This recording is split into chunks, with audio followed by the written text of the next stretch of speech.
সে নাপাক অবস্থায় মুরগি জবাই করা জায়েজ হবে কিনা।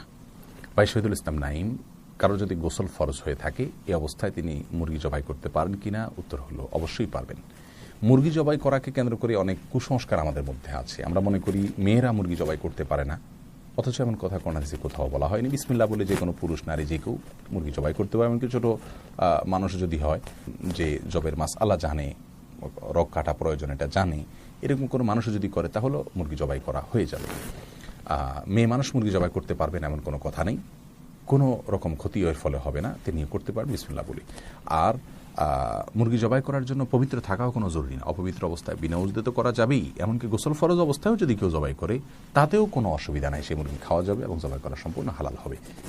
অতএব মুরগি জবাই করা বা হাঁস জবাই করা বা এই রিলেটেড যত বিষয় আছে এগুলোর সাথে পবিত্রতার সম্পর্ক আসলে নাই। বিষয়টি আমাদের নিছক কুসংস্কার, আমরা যে মনে করি অপবিত্র অবস্থায় মুরগি জবাই করা যায় না।